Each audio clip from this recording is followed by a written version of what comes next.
Uh-huh. Great.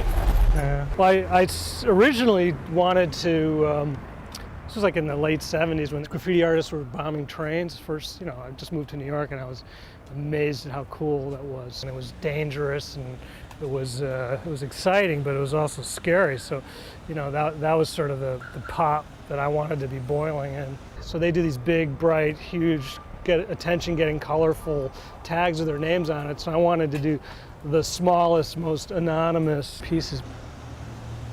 The whole trajectory of my 30 years of doing is I used to sit outside, take 2 or 3 hours and paint something. Cops would stop and they'd ask you, what are you doing? I'd say, oh, I'm painting a hummingbird. I'd show them one that I already painted and they'd be like, oh, cool, all right. Now it's an automatic felony.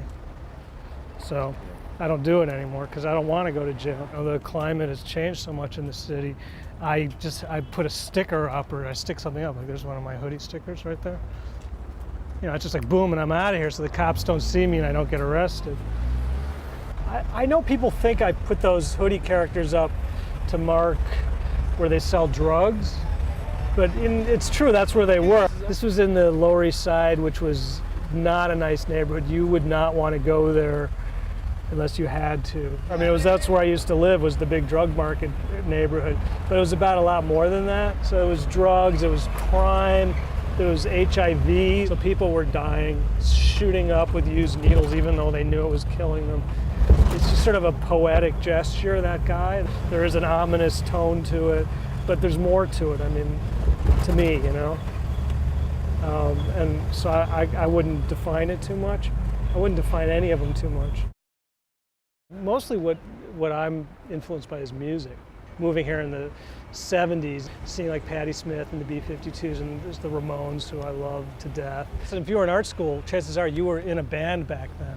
And I was in bands. I mean, I played in a lot of these, kind of art rock type things. We would go on tour and go to 20 cities in 10 days or whatever it was. But that was a formative experience.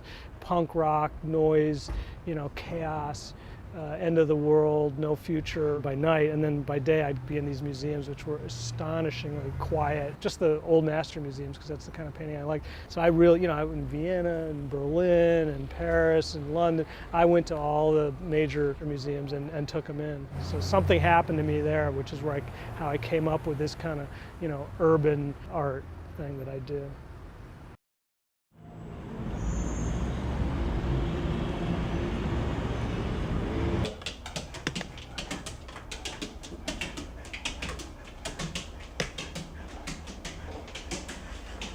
Thinking about my paintings.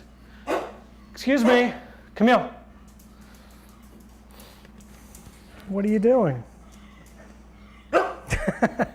When I was in all those punk bands, I went to all those museums in Europe and I studied and looked at and absorbed and downloaded to my permanent memory all these old master paintings. The techniques of glazes and layers, right. And sort of optical, luminous paintings. So all the paintings I do now, they look one way, but if you put a light on them, they light up. See that? You want to see it again? What happens at night is it reflects enough light to actually light up the room. I have this kind of, wandering practice, and I drive a lot, and I have a motorcycle for the street art. It was very helpful, but, I'm basically cruising around, just thinking about what I'm doing next all the time, every day I seem to do that. The nightscapes are all about my sort of wandering around the world. Driving out to New Jersey one day, saw this little office park, took a photograph of it, came home, made a painting of it, mysterious, weird corporate headquarters type place. The lamps though, wherever I go, I look for lamps. I look for a lamp I find compelling that I want to do a portrait of, because I think of them as portraits, the lamps. When I was a kid and I was in all those punk bands, it was all about darkness. I was really looking for the darkness, and it just got too dark. I think the hoodie piece was the bottom of that, where I just started coming out of the darkness, and then funny thing now, all I paint is light. Well, these are all friends of mine. This is combining my interest in painting light with portraits or people I know, which is what I used to paint. I love seeing this in nightclubs or bars when people are looking at their phones and they're illuminated. It seems like this kind of spiritual illumination, their cell phone. So these are girls who are friends of mine, or some of them are girls I went out with. And I like the idea of me being the light in their face. The best portraits I find are ones that contain several expressions at once. Happy eyes, sad mouth, whatever. There's definitely a sort of ambivalence about these people, which makes them more realistic. There's a duration to them if they have more than one expression. In other words, the painting lives for a few more seconds in your brain. You know, you're in the world of the painting, which is what I like when I go to museums when paintings do that. The real inspiration came for these when I was looking at this Dutch genre painter, Ter Borch, Gerard Ter Borch, little paintings of people in rooms, and every one of them, the illumination for the people in the room comes from us, the people who are looking at them. So I wanted to have me be the illumination. So it's like she's looking to see who, oh, it's Dan, fuck him.